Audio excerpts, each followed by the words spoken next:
Tel Aviv from Israel.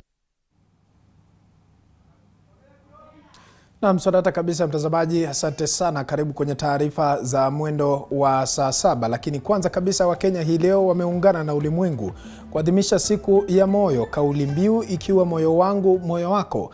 Maradhi ya moyo yametajwa kuchangia pakubwa katika vifo duniani, na siku hii hutengwa hasa kuangazia na kutoa hamasisho kuhusu maradhi ya moyo.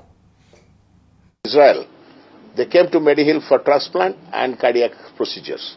Not that they don't have technology. They have technology, but for long waiting period, they are coming. And I'm getting news that because of NHS England, there is a high long waiting period.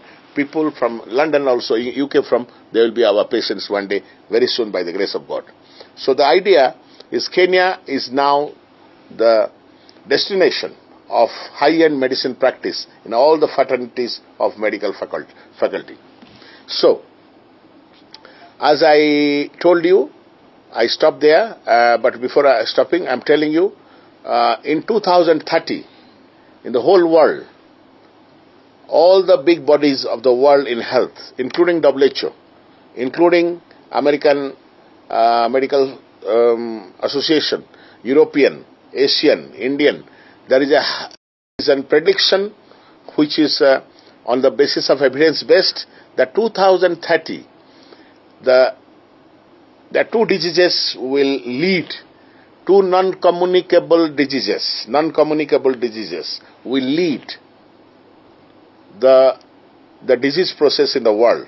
One is cardiac disease, another is cancer, oncology.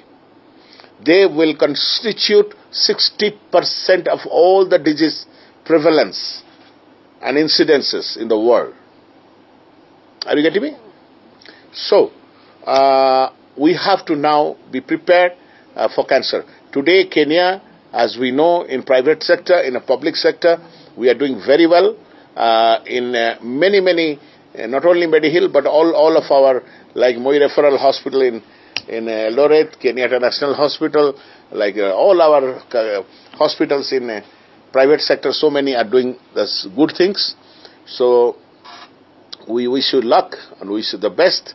So today, Kenya, I request my fellow honorable media who are working good work in health, can have an incidence of outflow of our patients going outside the cross border. Our Kenyans going outside the cross border for treatment, you will see very minimum. And inflow, how many patients are coming inside. So that is the way we can make our country. Na mtazamaji, tukitoka huko kwingineko ni kwamba wakulima wa zao la mahindi na kahawa katika kaunti ya Bungoma wamepata mafunzo ya ukuzaji wa zao hilo, wakitaja kuwa itakuwa afueni kwao hasa wakati wa mavuno. Wakizungumza baada ya mafunzo hayo, wamedokeza kuwa kwa muda wamekuwa wakitaabika sana kuhusu jinsi ya kutumia mavuno yao, swala ambalo limekuwa likiathiri pakubwa usalama wa chakula. Gillian Apondi ambaye ni afisa wa shirika lisilo la kiserikali la Solidarity kanda la Afrika Mashariki na Kati, akitaja kuwa wanapania kufikia wakulima wa mazao hayo kote nchini. Training our TOTs on the two gender methodologies, the EASE methodology and the girls methodology, that they'll use in the implementation of two of our projects, the CSV, Creating Shared Value Maize Project in Bungoma, and the Traceable Organic Coffee Project here in Bungoma. We noticed that we have some gender challenges in the county in relation to the gender relations. That is the access and control of resources of the women in the household, the access to decision making, and division of labor in the household, which usually affects their productivity in maize farming and in coffee farming. So the methodology will tend to balance out some of these issues and make sure that there's equal representation of both men and participation, men and women, in the household activities and in the farming activities of maize and coffee. With the methodology, the one we're using is methodology has 3 intervention measures. The first one is PSLA, Village Saving Loans Association. The second one is the Gender Discussion Series. And we also have the business skills. So for the EASE methodology, what we are trying to achieve is making sure that the women are consolidated into groups where they can diversify their income and have something else to get money from apart from maize farming and coffee farming. Na tukitoka huko mtazamaji, kwa sasa wacha tuvuke hadi katika maeneo ya Marsabit tusikilize Wakenya wanalipi la kusema kuhusiana na hotuba ya Rais wa 5 wa Jamhuri ya Kenya William Ruto. Kwa sasa wacha tusikilize mwanahabari wetu Michael Kwena ana yepi ya kuzungumza. Michael Kwena. Wakati Rais William Ruto akitarajiwa kulihutubia mabunge yote mawili, bunge la kitaifa na lile la seneti, wakazi katika kaunti ya Marsabit wanataka swala la ukame kupewa kipaumbele katika hotuba yake, wakisema kwamba kufikia sasa hali ya ukame inaendelea kuangamiza mamia na maelfu ya mifugo wakati huu. Hizi ni baadhi ya hisia za wakazi tuliozungumza nao mapema hii leo. Kwa majina, mimi naitwa Nuno, mkaaji wa kaunti wa Marsabit. Yale ambaye ninatarajia kwamba Rais mpendwa Ruto azungumzie ya kwamba jambo la kwanza, mimi kama mkaaji wa hapa ningetarajia kipaumbele mambo ya usalama number 1. Jambo la pili, kile ninatarajia ya kwamba zile pesa za miradi ya maendeleo tutaongezewa ama zitabaki pale pale ambapo tulikuwa tumepewa na serikali za mbeleni, kwa sababu hapa tuko na shida ya maji, tuko na shida ya chakula, ya kwamba kama serikali itatilia maanani kwa kuchimba visima vya maji, basi hapa tutapata nafasi ya kimaendeleo ya kulima mashamba. Naitwa Adisu, mkaji ya Marsabit. Kazi yangu ni hii matatu. Tunafanya between Marsabit na Moyale. Sasa leo tunatarajia kwa rais yetu, hii kwanza mambo ya mafuta imekuwa kali sana. Tumeshindwa kufanya kazi. Tunapenda sana atupunguzie bei. Alafu hii mambo njia hii roadblock imekuwa mingi sana. Kutoka hapo Moyale ni 244 km na beria ni karibu 10. Na kila beria isipoleta kitu ya soda huwezi pita. Tunatarajia hizi beria pia waangaliwe, ipunguzwe hata irudi hata kama ni beria 3 au 4. Hapo pia tuko na challenges kubwa sana. Alafu jilali imekuwa kali bandei, hii watoto bandei ya Nurdistan angaliwe na serikali ya William Ruto. Maji hakuna, chakula hakuna. Haya wafugaji wote sasa, ng'ombe yote hakuna, mbuzi, ngamia. Ndio tunatarajia hii amesema ni bottom up. Amesema ni serikali ya hasila, angalie sisi wa hasila. Mimi jina yangu naitwa Hirbololo Woche. Ni tuko na shida ya ukame, tuko na njaa, mali na kusha, hatuna maji. Serikali mwenyewe ametusahau sisi. Vile sisi tuko, wanawake yetu wametumia, watoto wameumia, hatuna karo ya kupeleka watoto kwa shuleni. Karo tumekosa, hatuna mali yamekusha, chakula iko bei juu, chakula ile tunakula hatuna. Tuko na shida sana. Rais wetu William Samuel Ruto siku ya leo atuahidie sisi, vile aangalie sisi Marsabit County. Kwa majina naitwa Abdi Kuyo, mkazi wa Marsabit. Leo mimi natarajia president yetu William Samoei Ruto aongee mambo ya usalama. Ingine ni mambo ya hapa tuko na mambo ya drought imekuwa mingi sana. Ukame imetuweza. Marsabit County wanaangalia saidio ingine, lakini hapa kwa town njaa mingi sana. So tunataka mheshimiwa atuangalie hii mambo ya njaa Marsabit County. Naam. umeweza kusikia hisia za wakazi wa Marsabit ambao wanasema kwamba Rais William Ruto anapaswa kuliangazia swala la ukame wakati huu ambapo kiangazi kinazidi kushuhudiwa katika maeneo tofauti tofauti ya kaunti ya Marsabit. Kutoka hapa kwangu sina la ziada na kurejesha studio zetu mjini Nairobi. Mimi ni Michael Kwena. Na asante sana Michael Kwena kutoka maeneo ya Marsabit kwa kusemezana na wakazi kutoka maeneo hayo. Kwa sasa mtazamaji, wacha tuvuke hadi katika kaunti ya Nandi. Tuungane na mwandishi wetu wa habari Chris Bet atufahamishe mengi zaidi kuhusiana na matarajio ya wakazi mbele ya hotuba ya Rais wa 5 wa Jamhuri ya Kenya William Ruto mwendo wa saa 8. Kwa sasa wacha tuvuke katika kaunti ya Nandi. Chris Bet, kama unanipata kwa njia iliyo safi zaidi, hebu tufahamishe wakazi wanasema nini? Na Rais William Ruto anatarajiwa leo kuhutubia bunge la 13, bunge la seneti na bunge la kitaifa hapo mida za baadaye. Na nipo hapa kaunti ya Nandi kupata tu, je, wenyeji wa kaunti hii ya Nandi wanatarajia rais aweze kuguzia masuala gani ambayo yanawagusa kama wakazi wa kawaida. Na anza tu kwa jina lako, hebu tueleze jina lako. Je, ungependa rais agusie masuala gani ambayo yanawagusa kama wakazi wa kaunti ya Nandi ama wa Kenya? Bia kwa majina naitwa David Ngetich. Mimi nilikuwa former mayor wa Kapsabet. Mnajua kwamba hii ni siku ya kwanza kuhudhuria kuongea katika bunge ya Senate na National Assembly. Nafikiria kwamba Ruto anataka kwanza, mnajua Kenya saa hii tuko hali mahututi kwa sababu ya mambo ya uchumi. Uchumi saa hii mnaona ya kwamba sisi tunataka tushukuru kwanza kwa sababu tayari Bospet tumetuletea. Mnajua ya kwamba nchi ya Kenya saa hii imepungukiwa, uchumi iko chini. Sasa nafikiria kwamba mheshimiwa Dr. ambaye ni rais wetu ataongea mambo ya uchumi. Wanataka kuona ya kwamba wataanzia wapi na wataanzia wapi hili kufufua uchumi. Mnaona ya kwamba hata mambo ya polisi, naona anajua kwamba kuna Wakenya wamepinyika. Shukrani sana, tupate maoni nyingine. Anza kwa jina lako, tueleze. Asante, jina langu ni Philip Kiblimo Mayo. Yale mimi napenda rais asitisie ama awekelee maanani, kitu ya kwanza ni maneno ya madawa kwa mahospitali zetu.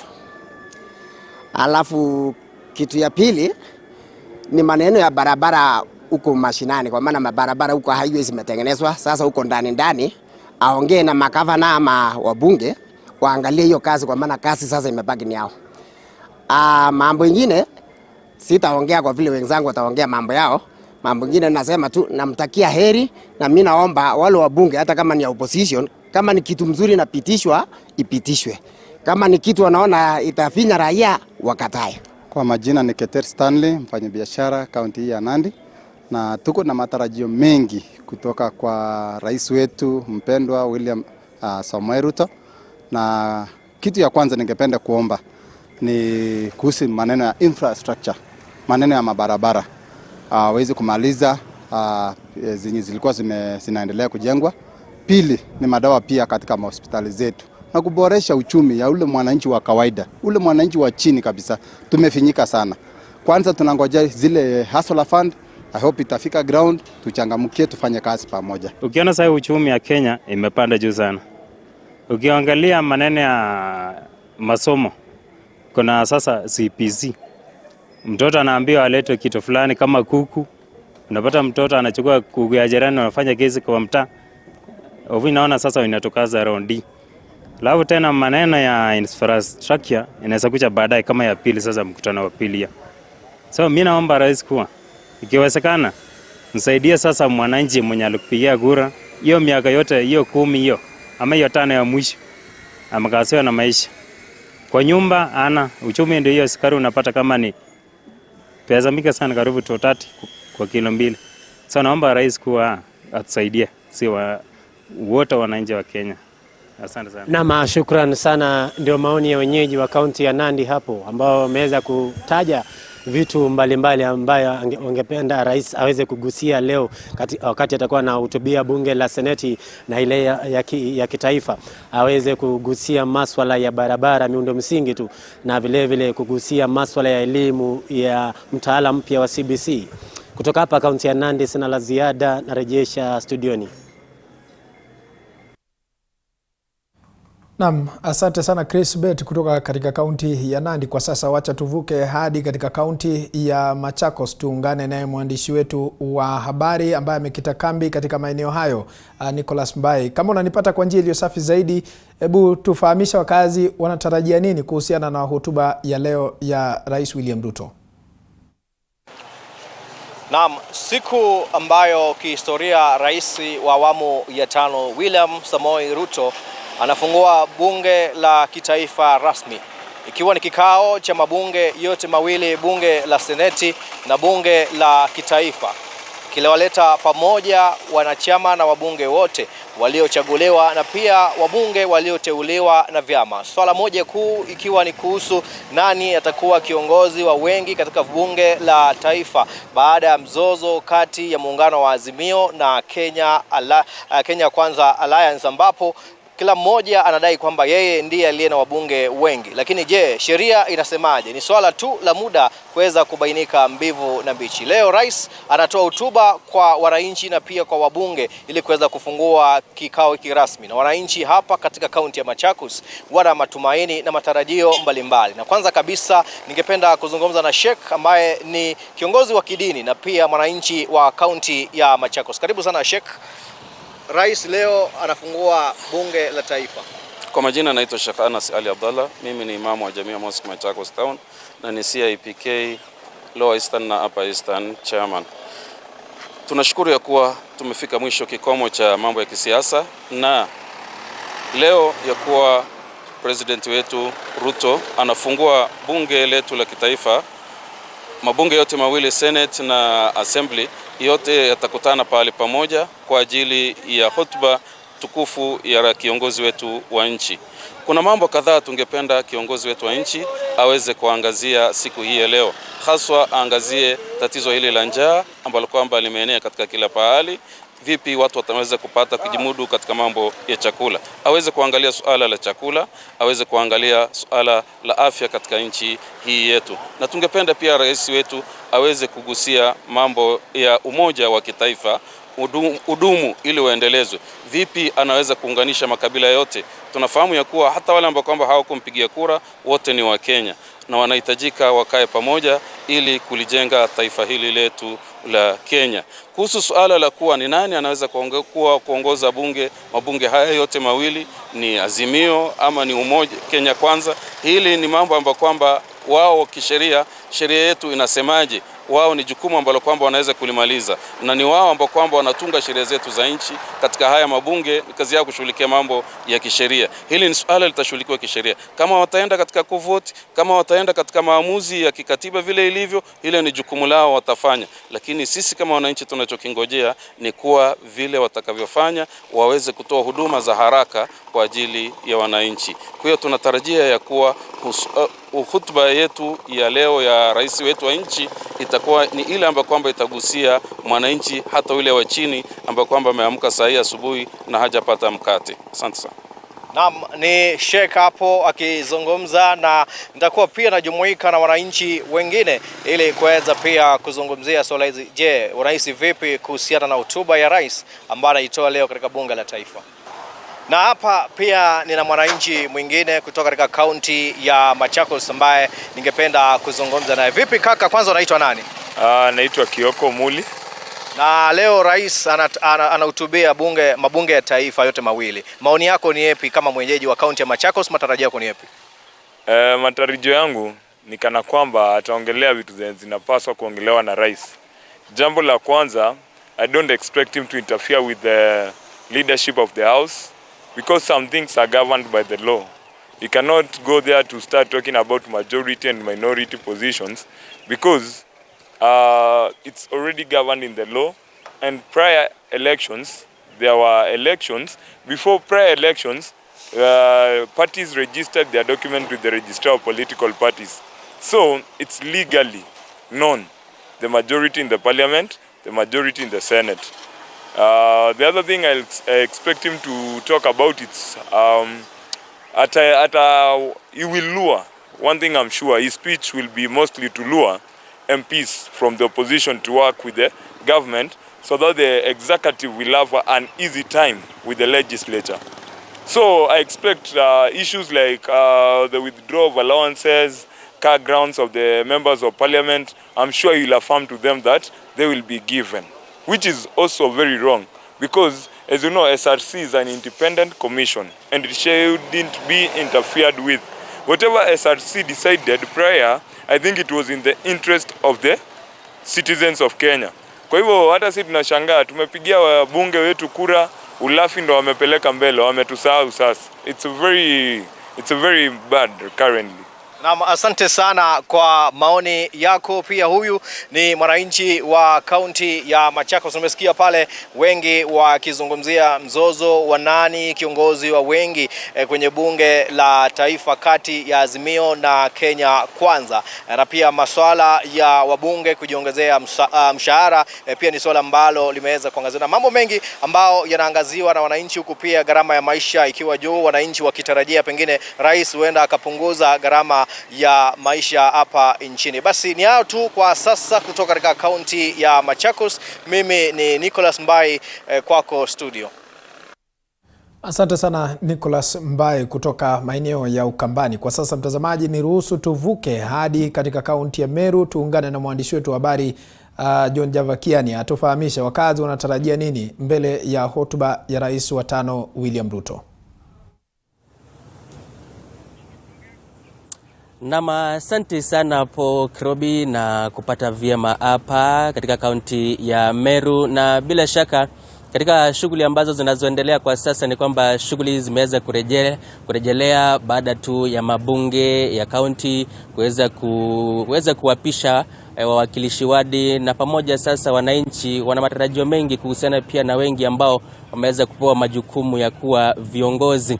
Lakini leo tunatarajia Rais William Samoei Ruto kuweza kutoa hotuba katika mabunge yote mawili, bunge la Seneti na bunge la kitaifa, na wengi tu wakazi kutoka hii kaunti ya Meru wana matarajio makubwa kuhusiana pia na kile ambacho atakuwa labda anakitaja na kukipea kipaumbele katika utendakazi wake.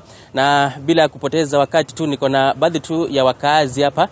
Nitaanza na kiongozi mmoja wa bodaboda kutoka kaunti hii ya Meru. Labda tuelezee matarajio yako ni gani kuhusiana pia na shughuli nzima ya hotuba ya leo. Asante sana mtangazaji. Mimi kwa majina naitwa John Barasa, chairman wa bodaboda Meru County. Ni sawa kabisa na tumefurahia leo president wetu mpya ambao tulichagua kwa upendo wote.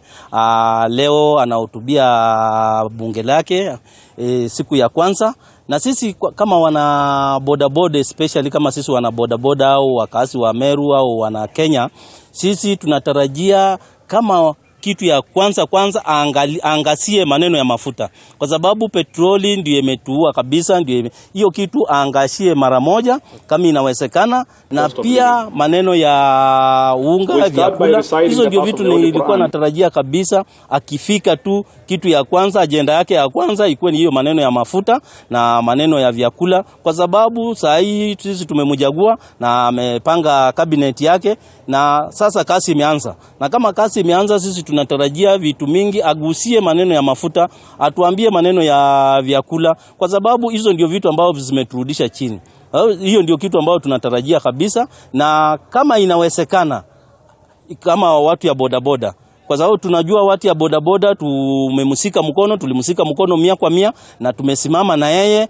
Kuna kitu ambao alikuwa anatembea akisema bottom up, na sisi naye tukasema bottom up, na hiyo bottom up yetu imetimia. Kwa hivyo tungetaka kama inawezekana aone vile anaweza kusimama na watu ya bodaboda, kama vile anaweza kutusaidia. Si kila wakati tukue tunakuja tunalilia ati tusaidie president tusaidie. Hapana, sisi tuko na mikakati na sisi tuko na masakos zetu. Tungependa sako zetu asifacilitate, aweze kusupport, ndio sisi wenyewe tuweze kusaidia ile vijana wetu, ndio tusiwe tunamsumbua kila wakati, ndio tuweze kumpatia nafasi aweze kufanya kazi nyingine. Hiyo ndio ombi langu ningeomba. Asante sana Baraza kwa kuzungumza na TV47.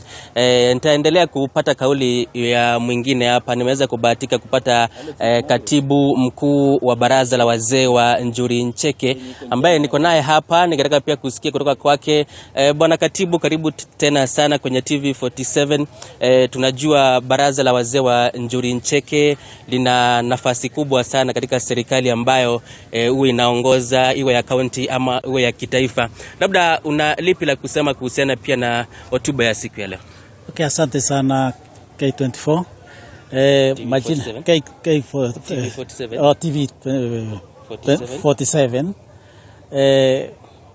Majina yangu naitwa Josephat Murangeri Kirenya, Secretary General Operations Njuri Ncheke Supreme Council of Meru Elders. Siku ya leo niko na furaha kwa niaba ya wazee wa Njuri Ncheke. Tumefurahi kwa maana siku ya leo ndio rais wetu mteule Dr. William Samoei Ruto anahutubia parliament zetu mbili ikiwemo our national parliament na Senate, na tuko na matarajio makubwa sana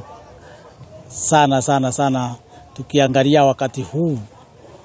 wakati huu kuko na njaa, na tunataraji rais wetu kwa vile ni mpenda watu na ni mpenda kutenda haki, na nataraji siku ya leo ataangazia mambo ya vile tutapigana na njaa na aweke policy ambayo itafanya nchi hii siwe na uhaba wa chakula tena.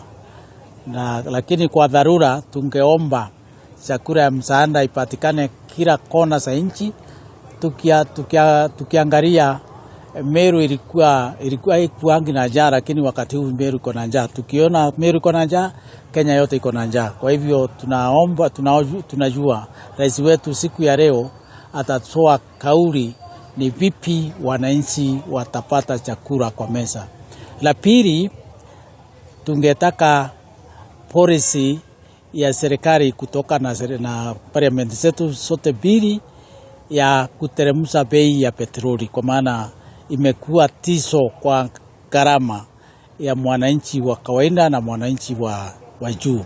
Kwa hivyo tunaomba siku ya leo, na tukitaraji ya kwamba rais wetu vile alituahidi na manifesto yake ya bottom up, tunataraji siku ya leo bei ya petroli itaenda chini. La pili, la tatu na la muhimu, alituambia bottom up yake tungeomba ianze kufanya kazi, na ianze kufanya kazi kuanzia idara, kwa maana kuna maidara mengine serikali ikipatia wananchi ama vikundi vya wananchi kutenda kazi, tukipewa pesa za miradi, hao tu wa ofisi ndio wanatoa, wale watu watapewa kandarasi ya kufanya hiyo kazi. Na ikienda namna hiyo, mambo ya bottom up haipatikani hapo. Kwa hivyo tunaomba hapo kurainishwe, uwezi ukapika chakula na uwe ni wewe utakula hiyo chakula. Ni upige chakula upatie wenye kupigiwa chakula wagawe chakula yao. Kwa hivyo naomba aangazie sana idara sote, especially idara ya maji. Idara ya maji imekuwa tizo kwetu. Maana tukipewa pesa ya kufanya projects za public, hao tu ndio wanaingilia, wanaleta kampuni zao za kufanya. Wale tu kwa ofisi ndio watatoa kampuni zao za kutenda hiyo kazi. Kwa hivyo tunaona bottom up hapo ifanyi. Sasa kama ni bottom up, wananchi wakipewa pesa za miradi kufanya kazi, nao wana kandarasi wao watafanya kazi wakiwa wananchi wenyewe. Hiyo ndio inaanza mambo ya bottom up. La pili, la nne ni wananchi wote wa Kenya wawe pamoja. Kwa hivyo rais akuje na policy ambayo itafanya wananchi wote wasikamane, tuwe nchi moja, mwana Kenya mmoja, tuangazie mambo ya Kenya tukiwa timu moja. Hatutaki kusikia ati kuna wale wanasema sisi hatukushindwa, tunataka hata wale walishindwa, rais ndiye baba yetu sote. Kwa hivyo akuje na policy ambayo itafanya kila mwananchi asikie ako nyumbani. Tunakusupport bwana rais. Asante. Naam, asante sana Secretary General ama ukipenda katibu mkuu wa baraza wazee la Njuri Ncheke ambaye ameweza kutoa kauli yake kuhusiana pia na maoni tofauti ambayo Wakenya wanatarajia kuhusiana pia na mengi zaidi. Kwa hivyo kwa sasa nitapeleka moja kwa moja hadi kwenye makao ya bunge ambapo Apollo Kamau yuko tisti kuweza kutoa mengi ambayo yanazidi kuendelea katika bunge hilo. Kwako Apollo.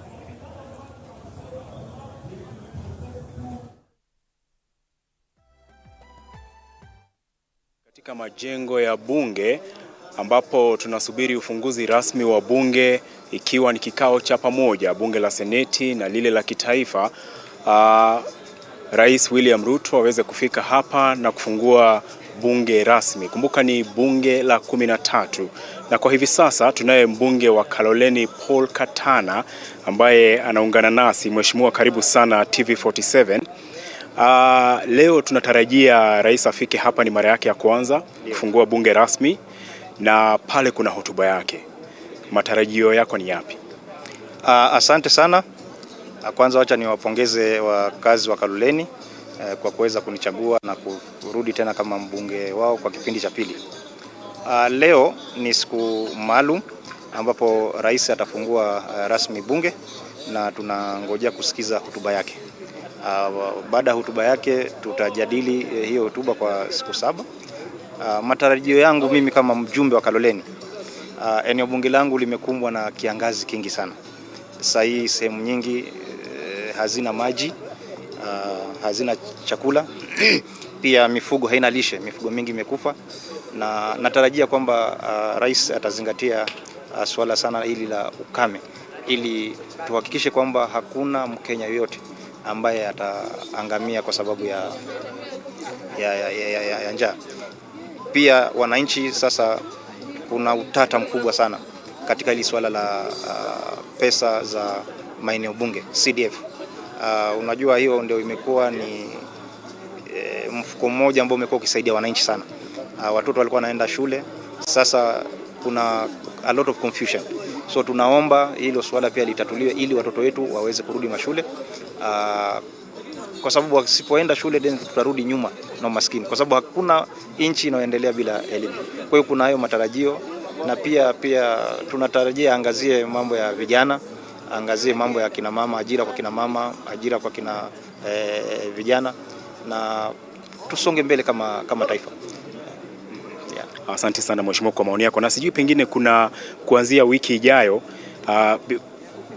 kabla niende kwa mheshimiwa mwingine, kuna swala la baraza la mawaziri. Watakuja hapa kupigwa msasa, na sijui kwa maoni yake, manake tumekuwa tukisikia wabunge wakisema hili na lile kuhusu lile baraza la mawaziri. Sijui maoni yako ni yapi? Wacha baraza unajua majina yataletwa, yatapitia katika kamati mbalimbali. Wacha kamati zifanye kazi yao.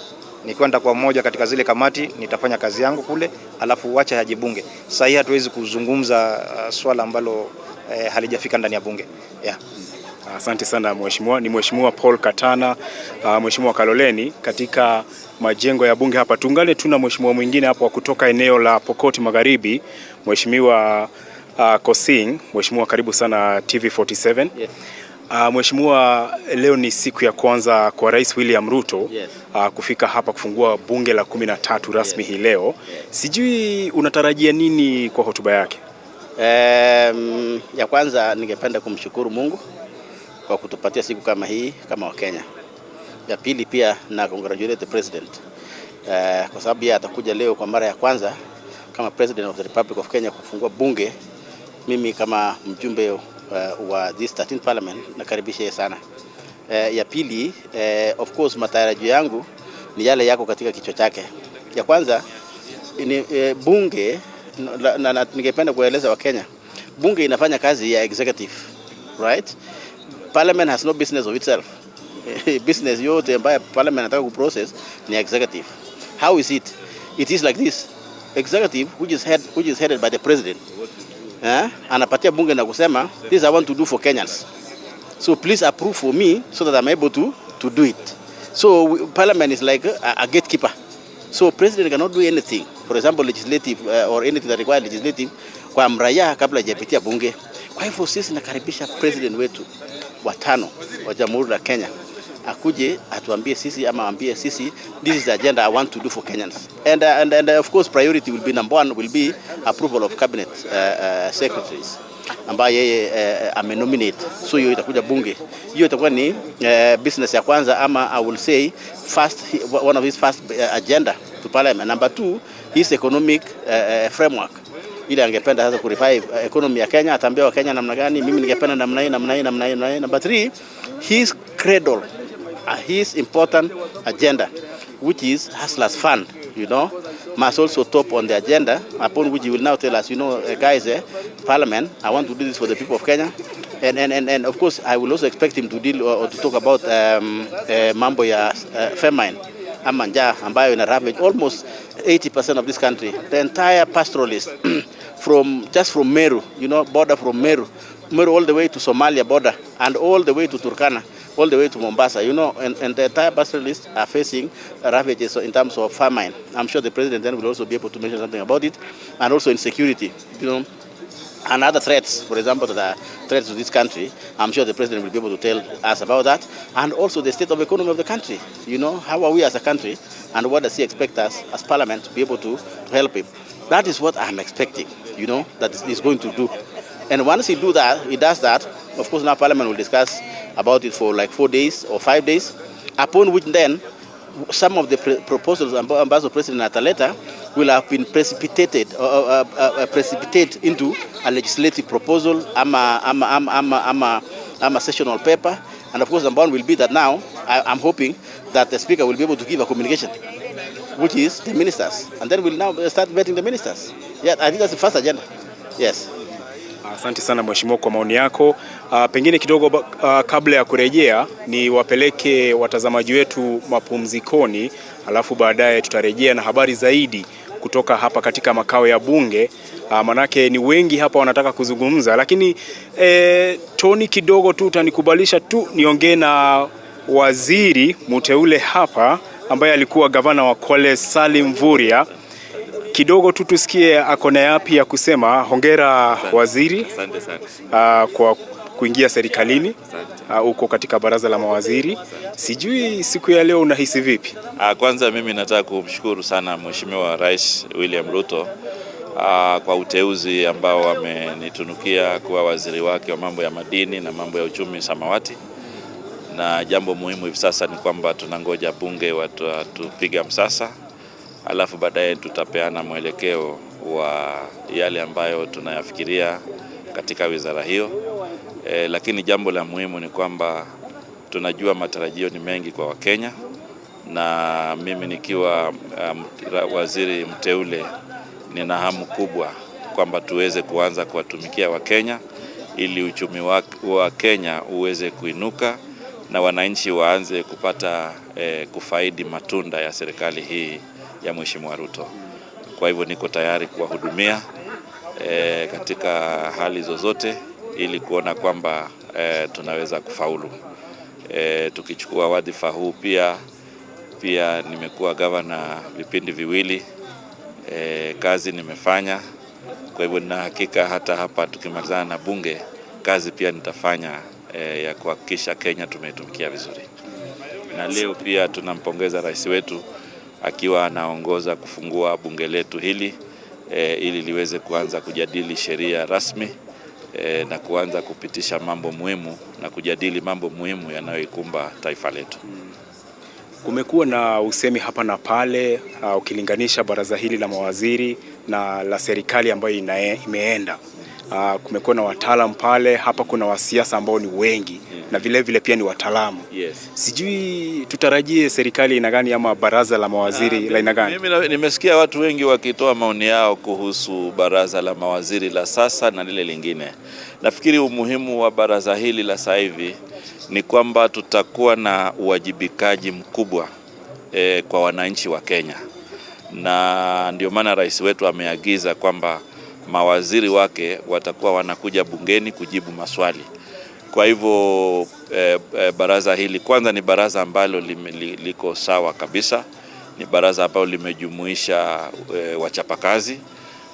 Kwa hivyo jambo muhimu ambalo Wakenya watarajie ni kwamba ni baraza la mawaziri ambalo litawajibika kwa wananchi moja kwa moja. Yeah. Na sijui wewe kama mwanasiasa ukijipata kwa hali kama hii, hali itakuwa vipi kusonga mbele? Mimi kwanza, unajua wale wanazungumzia kwamba kuna wanasiasa na wataalamu, ni kwamba baraza la mawaziri hili lina wataalamu wengi. Ile siasa ni kuchaguliwa tu, tumeomba kura. Lakini pia sisi ni wataalamu katika mambo mbalimbali, na wale wateule wengi walio hapo ni wataalamu katika mambo mengi. Kuna wanasheria, kuna wahandisi hapo. Kwa hivyo nafikiri matarajio makubwa ya baraza hili ni kwamba tutahakikisha hadhi ya Kenya na uwajibikaji mkubwa umepatikana katika utendaji kazi. Asante. Asante sana waziri. Na aliyekuwa gavana wa Kwale Salim Mvurya akizungumza nasi hapa katika majengo ya bunge tunapoendelea kusubiri kuwasili kwa Rais William Ruto kuweza kufungua bunge la 13 rasmi hii leo. Kwa sasa ni warejeshe studioni kwa sehemu ya mapumziko.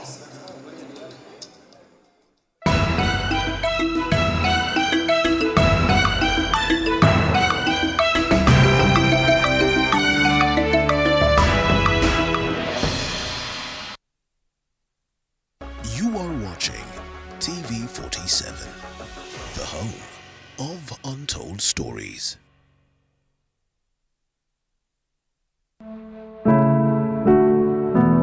Disability is not only limited to physical disorder, but also mental issue. From depression, I was under depression for like 2 years. Bipolar. Bipolar disorder is a mood disorder. And even suicidal thoughts.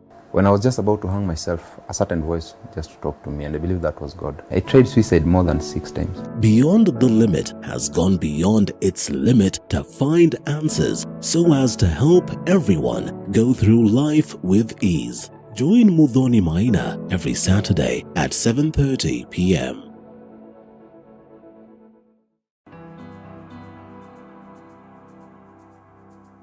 Starting this September at 8:30 p.m. on Tuesday, The Realtor brings it all to perspective. We identify a property, discuss and demonstrate the journey towards ownership. Professionals who have integrity, and from their catalog you can easily read that these are professionals who are able to deliver. Everywhere you go, you have to up your games, you have to go with the trends. Not forgetting the margins as well as the risks that come along. The runaway prices of the land. We are saying that it's something that we can never go without mentioning. Any developer will not go without mentioning.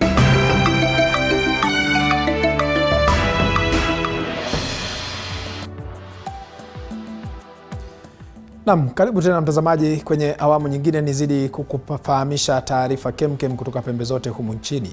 Viongozi pamoja na wakazi wa kaunti ya Embu wanatarajia kuwa Rais William Ruto ataangazia gharama ya juu ya maisha katika hotuba yake hii leo. Aidha, wakazi wanataka masuala ya afya na uhaba wa maji pia kuangaziwa katika hotuba yake rais. Mwandishi wetu Kimotho Karanu amekita kambi katika hospitali ya umma ya Kiritiri katika eneo bunge la Mbeere Kusini, ambapo gavana wa Embu Cecily Mbarire anaendelea kutathmini hali katika hospitali hiyo, na sasa anaungana nasi moja kwa moja. Karanu, hujambo? Gavana wa Embu Cecily Mbarire anasema nini kuhusu kikao cha Rais William Ruto na bunge?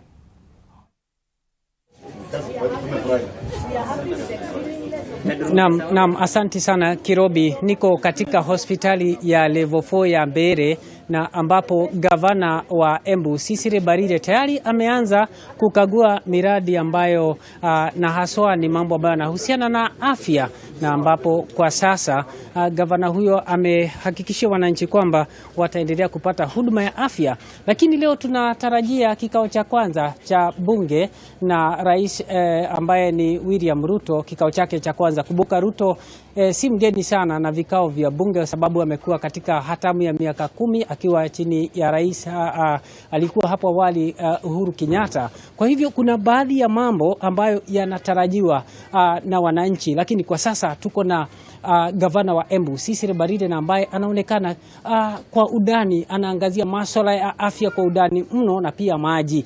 Na gavana Cecily Mbarire, wananchi wote wamekuangalia vile unaendelea na shughuli za kuhakikisha mwananchi amepata huduma bora. Tuambie, siku ya leo unatarajia rais azungumze nini kuhusiana na afya?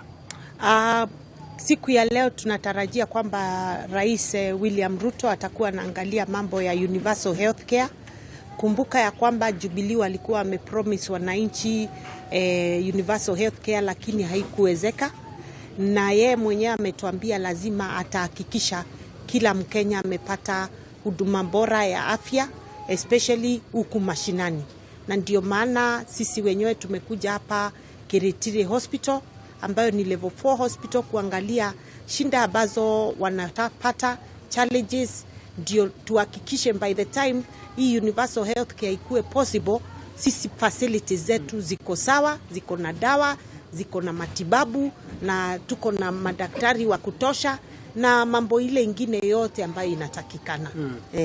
Maybe governor, unaweza tuelezea hapo wale wakati umepata afya vile ilikuwa katika hospitali zetu hapa Embu, na kwa sasa je, ninaona kwamba pia ulisema unatarajia wabunge wakikaa chini watajaribu kuifanya ile hospitali ya level 5 ikuwe ni parastatu. Tulipata afya kama imezoroteka huku Embu County. Hakukuwa na dawa. Level 5 yetu ilikuwa imefika mahali hata hawana vile ya kupatia wananchi matibabu. Kwa hivyo tulipoingia, kitu ya kwanza ilikuwa kuchange the leadership, kwa sababu kulikuwa na cartels ambazo zilikuwa zimejipanga, kazi yao ni kukula pesa ya umma. Dawa zikifika zinachukuliwa zinapelekwa private facilities. Lakini sasa sisi tumebadilisha those systems, tumehakikisha dawa zikifika zinaenda straight kwa facilities. Tunafuatilia sana especially system ya kutoka stores kwenda mpaka kwa pharmacy, kwenda kwa ma wards, vile tunafuatilia hizo dawa ambazo zinatoka na vile zinatumika, na daily balance sheet ya hizo dawa vile zimetumika, zile zimebaki, na tunaendelea, it's work in progress, kwa sababu tunataka kwenda fully digital katika hiyo system, ndio tunaweza kufuatilia vile dawa zinatumika, na even non-pharmaceuticals. Pia tunaangalia mambo ya kuhakikisha kwamba madaktari wanafanya kazi vilivyo, wamepata mishahara yao vilivyo, manases, na kuna ile pesa walikuwa wametolewa kwa mishahara yao, statutory deductions hazijawahi forwardiwa kwa the right entities. Tunaangalia vile tutamaliza hiyo bill. Maybe swali la mwisho governor, sababu ya muda pia, tumekusikiza hapo jana katika vyombo vya habari ukizungumzia mambo ya maji, kwamba wananchi watapata maji ya kutosha. Umekuwa na Rais William Ruto hapa. Je, unatarajia nini azungumze mambo ya maji? Kumbuka kuna bwawa kuu ambazo bado zimekuwa ni kama kitendawili katika kaunti ya Embu. Tumeongea na rais wetu William Ruto, ambaye anaelewa mambo ya shida ya maji ya Embu County hata kuliko viongozi wengine, na anaelewa kwamba kuna dams ambazo tunahitaji, anaelewa kuna projects kubwa, na especially tukiongea mambo ya maji, tukiangalia pande ya Mbeere South, Mbeere North, shida ni kubwa. Kwa hivyo tutafanya kazi kati ya county government na national government kuona vile tutaweza kupata pesa ya kutosha ya kufanya hizi. Na bila shaka mtazamaji, huyo ni Kimotho Karanu akifanya mahojiano na gavana Cecily Mbarire. Kwa sasa mtazamaji, wacha tuvuke hadi katika majengo ya bunge ambapo tayari viongozi kadha wa kadha wameanza kuwasili mbele ya kikao ya siku ya leo. Kwa sasa wacha tuvuke moja kwa moja ambapo mwanahabari wetu Elizabeth Mutuku na baadhi ya viongozi watuarifu tu ni kipi ambacho kinatarajiwa mchana wa siku ya leo. Kwako Elizabeth.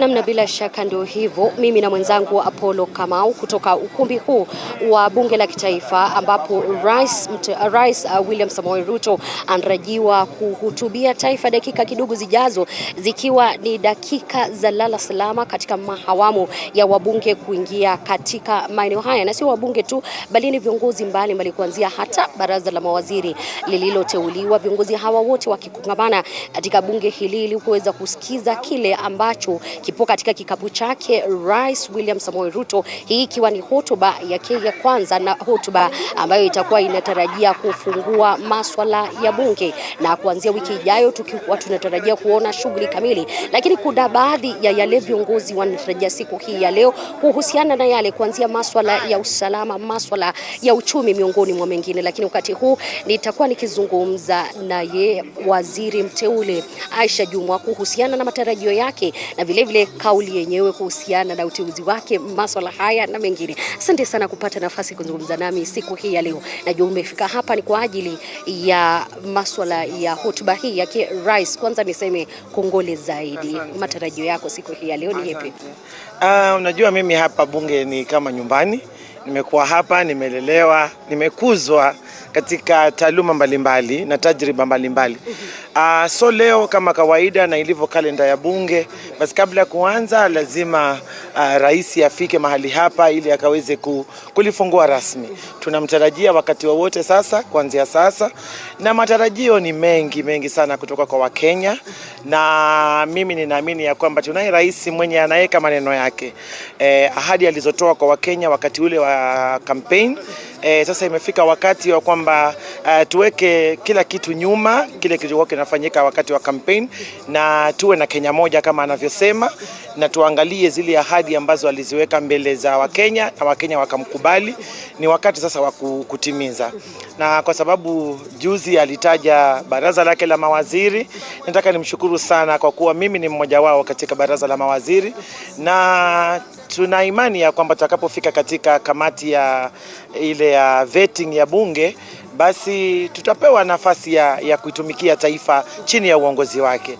Kwa hivyo leo kuna matarajio mengi sana kwa Wakenya, na sisi pia tumefika kuisikiza hotuba ile. Ingawaje unajua sisi kutoka mwanzo tumeamini sera yake na tumemwamini, kwa hivyo tuko hapa pia sisi kumsaidia kuitekeleza. Ninajua ahadi yake rais ilikuwa kuwepo na baraza la mawaziri la wanawake 50% ya baraza lenyewe. Lakini wamepatikana wanawake 7 katika baraza hili. Ni hatua aliyopiga kulingana nawe, tunaelekea katika njia iliyo ya sawa? Kusema ule ukweli, tunaelekea njia iliyo ya sawa kabisa. Ukumbuke kupata mawaziri 7 kwa jinsia ya kike, hiyo ni kama ile thuluthi mbili ya ile namba ambayo iko pale. So kusema ukweli tunasema ya kwamba hiyo si namba mbaya, because ile 1/3 ambayo inahitajika already yeye ameweza kuiachieve. And as going forward inakuja progressively. So mimi naona ni kama he will attain the 50-50 representation of gender in the cabinet. Wengi wanahisi hajafikia yale ambayo alipromise. Nakumbuka hadi siku zote ni deni. Na vile vile kuna swala la bei na mfumuko wa bei na maswala ya mafuta na mengineyo ambayo ni maswala yanayohusu wa Kenya na Mkenya yule kwa kawaida. Katika manifesto yenu ni hasla. Ni kitu ambacho hii leo tutapata zaidi kuhusiana nacho. Kusema ukweli mimi nataka niseme hivi, kuna msemo unasema subira huvuta heri. Mheshimiwa naibu wa rais, na Mheshimiwa rais, unajua ile jina limekaa sana. Yes. Mheshimiwa rais aliahidi mambo mengi na amechukua ofisi, nafikiri takriban hajafika hata siku 15 katika ofisi. Kwa hivyo nafikiri Wakenya wenzangu, ni vyema tumpe muda ili kwamba akaweze kujipanga. Unajua hata kama wewe ni daktari mzuri, if you are a good surgeon na umepata mgonjwa, hata kama ni wa kumpasua mara hiyo, lakini haungeweza, lazima kwanza uangalie vipimo vyake, temperature yake inakaaje, you get, uangalie damu yake, je inatosha mtu huyu kumtia kisu, you get. Kwa hivyo hivi mahali alipo, mimi naona ni kama anajikakamua na kujizatiti zaidi kuangalia ni mipango gani ya haraka under the RRI na ile mingine ambayo ni ya long term. Kwa hivyo mimi naona hakuna ambalo limekoseka. Tumeanza tu, hatujafika popote. Yani hata hatujafika popote. Kwa hivyo nina imani mimi yale mengi ambao watu wanasema aliahidi na unajua ahadi ni deni, aliahidi na unajua ahadi ni deni. Naibu wa rais, rais amejitokelezea kutimiza machache yale aliyokuwa ameahidi, na tunaona mfumo unaendelea vizuri. So we have a great leader and the future is luminous. Labda nikupeleke tena katika baraza hili la mawaziri aliloteua wakitarajia kuidhinishwa na bunge hili. Zimekuwepo tetesi tangu teuzi zenyewe kuhusiana na msasa wenu na masuala mbalimbali yanayowahusu. Umejitayarisha? Unajua mimi si mgeni, nimekuwa hapa, nimeona mawaziri wakikuwa vetted. Mimi mwenyewe pia nimekuwa katika tume ya Parliamentary Service Commission. Kuna vile huwa tuna participate ama tunapanga kuvet wafanyikazi wa bunge. Kwa hivyo si jambo geni, ni kwa sababu katiba imeweka hiyo kama it's part of the process.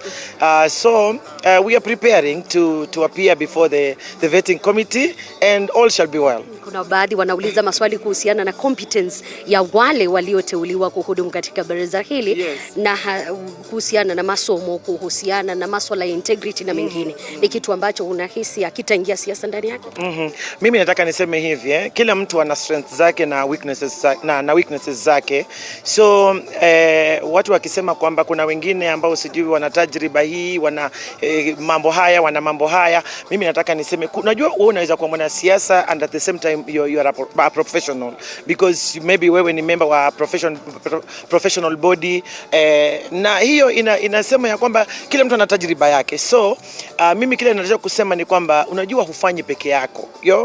It's a team, it's a big team. Kama ni ministry iko na men and women of competence, So wewe ukiwa pale unawashauri, na kazi yako wewe is to provide leadership. You get? Yes, na sisi unajua kama sisi wote ni viongozi. Kwa hivyo tutashirikiana na zile timu ambazo ziko pale, like Aisha Juma is a very good team player and a great communicator. You get? So mimi naona hayo yote yatakuwa sambamba tu. Asante sana, tunatumai kwamba utaendelea kuwa shangazi wa taifa jinsi ulivyo. Asante sana. Nilikuwa niko na mipango ya kukaa kujiconfine myself kwa village, but God has greater plans for me and I'm here now to serve the nation as the title suggests.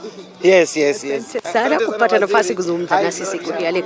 Bila shaka huyo ninaomba kuzungumza nawe waziri. Karibu sana, haswa ikizingatiwa umepewa wizara hii ya elimu, na hii leo rais anakuja kuzungumzia masuala haya na kuhutubia taifa. Unatarajia kwamba hili litakuwa katika hotuba yake, haswa masuala yanayofungamana na elimu siku hii ya leo?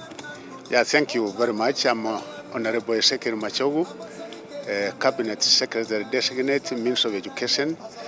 In a very special way, we want to thank His Excellency, the President of the Republic of Kenya, for giving me the great opportunity to serve the people of Kenya.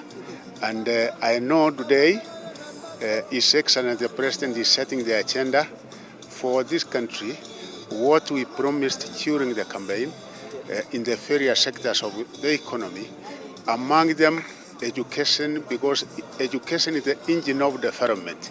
So I also want to give the assurance to the Kenyans that once the vetting process is over and we start work, we will be able to look into the many sectors of the economy. And as of now, as you are aware, His Excellency the President did say very clearly during the inauguration day that he will be able to set up a task force that will be able to look into issues and matters education, more so, and particularly CBC.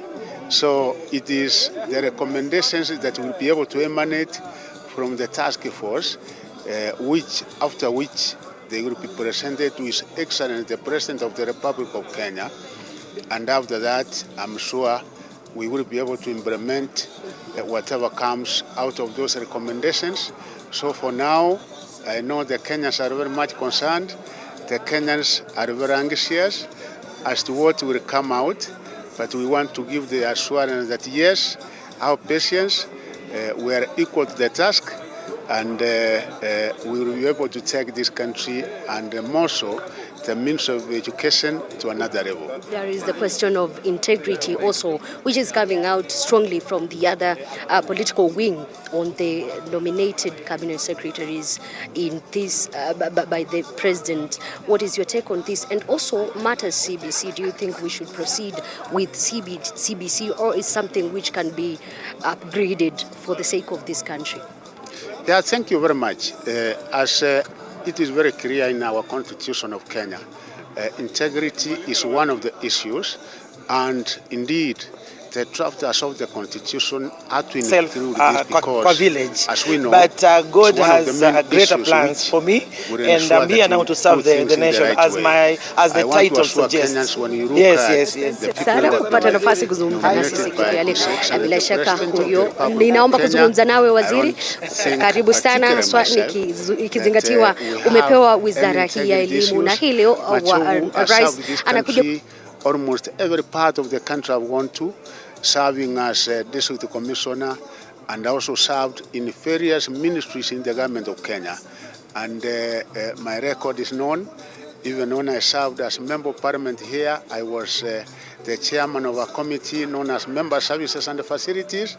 And people know, including those we served with, that indeed this is the best that Kenya can offer at this particular time. In matters education, what are you anticipating for in today's inaugural speech? Thank you. I don't know what His Excellency the President will be able to come up with, but I know, and I'm following it up from the inauguration day, which he did state that he wants Kenyans to engage. Kenyans are going to have an opportunity because our system, our president wants the involvement of the Kenyans. Kenyans will be able to say, yes, here we are, 6 years of our children are under this system. What is it they want done? And that is why he's coming up with a committee, a task force that will be able to move around the country, each and every part of this country, and no doubt the recommendations that are going to come out of that particular task force, because I know the focus now, the issue which is very much alive in the minds of Kenyans is CBC. Truth be told, I know there are sectors in education. We have university education, we have TVET, but the issue that is in the minds of the people is that one, and that one I don't want to preempt. Let us wait for the presidential speech, and I'm sure it is one of the areas that he will cover. Thank you so much. We're looking forward to have you after the speech today. Bila shaka huyo amekuwa ni waziri mteule katika masuala ya elimu Ezekiel Machogu, akiangazia yale ambayo angependa kutekelezwa katika masuala ama yangependa kuzungumziwa katika masuala ya elimu katika hotuba ya rais ambayo itakuwa ikikujia kwa dakika kidogo ama nusu ya saa lijalo. Na upande ule wa pili kutoka lango lile la Seneti ndipo rais atakuwa akiingilia, akipokelewa na maspika wa mabunge yote mawili, spika Moses Wetangula na vile vile Emerson Kingi kutoka bunge la Seneti, na jumba hili kutoka upande huu wa bunge la kitaifa ndipo watakuwa wameketi wabunge wote na maseneta katika bunge lile ili kuweza kusikiza moja kwa moja hotuba ambayo itakuwa ikitolewa. Kumbuka, baada ya kupokelewa kutoka lango lile la Seneti, rais na vile vile naibu wake baada ya kufika, baadaye itakuwa ni rais, na kisha kutoka pale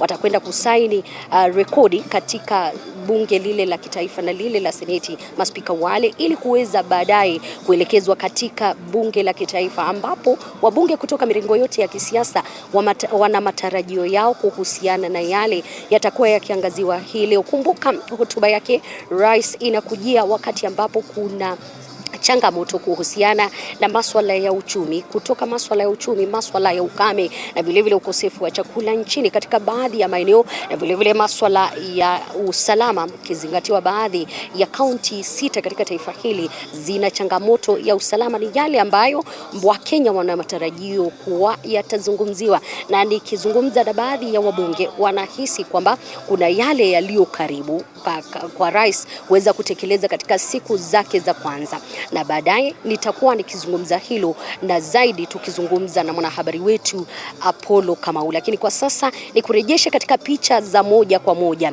kutoka kwa mwanahabari wetu na mpiga picha wetu kutoka eneo hili. Endapo Shedrack, unaweza kutuonyesha wale ambao wanaingia? Nikiangazia awali tuliwaona baadhi ya viongozi waliokuwa wanaingia, ikiwemo mwenyekiti wa IEBC Wafula Chebukati, tukimuona pale aliyekuwa jaji mkuu sio Martha Koome bali Maraga, tumemuona akiingia, mawaziri ambao waliteuliwa wote kwa pamoja tukawaona mmoja kwa moja wakiingia katika bunge hili, na baadaye tutaweza kusikia kutoka kwa hotuba yenyewe ya rais ni kipi ambacho kitakuwa kimeangaziwa zaidi.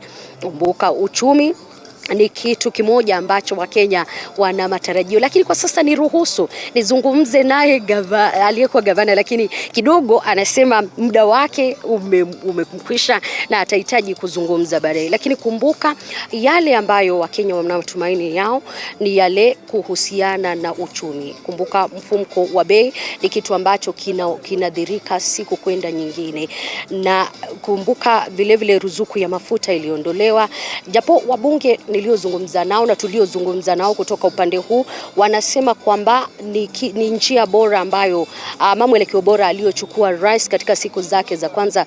Baadhi kuna wengine wanahisi vile ni kitu ambacho kingesubiriwa kulingana na vile wale ambao wanaingia kutoka moja kwa moja na ambao wameingia tayari ni pamoja na mkewe naibu wa rais Rigathi Gachagua akiwa ameingia. Awali tukiwa tumemuona Wafula Chebukati ambaye ni mwenyekiti wa IEBC, na wakati huu katika picha za moja kwa moja unamuona Martha Koome ambaye ni jaji mkuu akiingia katika ukumbi huu, na ambapo bunge lile la kitaifa ambapo watakuwa wameketi kuweza kusikiza hotuba ya moja kwa moja kutoka kwake rais wa tano wa taifa hili, ili kuweza kusikia ni kipi ambacho anacho kwa ajili ya taifa hili. Na kumbuka Koome hayuko peke yake, jaji mkuu yupo na naibu wake Philomena Mwilu na majaji wengine, wote kwa pamoja wakiingia katika ukumbi huu kuhakikisha kwamba wanasikiza hotuba ya rais. Na kumbuka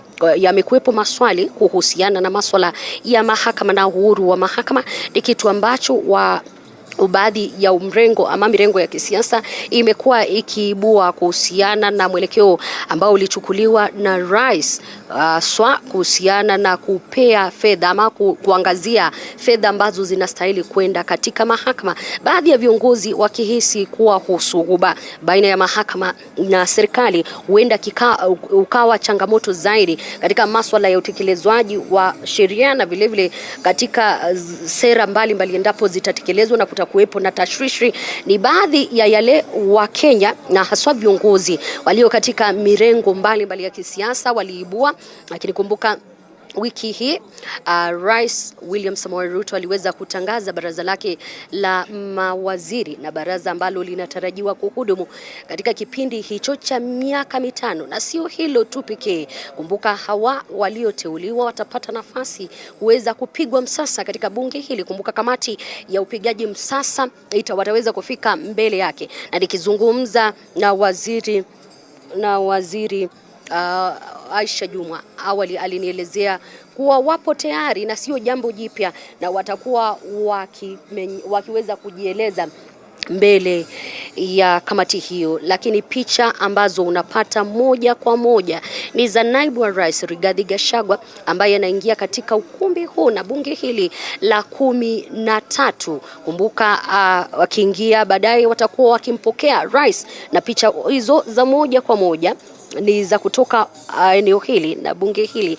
majengo ya bunge la kitaifa, ambapo hotuba hii itakuwa ikitendeka, wabunge na maseneta wote kwa pamoja wakiketi katika bunge lile la kitaifa ili kuweza kufuatilia hotuba hii moja kwa moja. Kumbuka hizo ni picha za moja kwa moja kwenye kiwambo cha runinga yako, ambapo unafuatilia yale ambayo yanatendeka moja kwa moja katika runinga ambayo inakuwa kwa kasi, runinga ya TV47.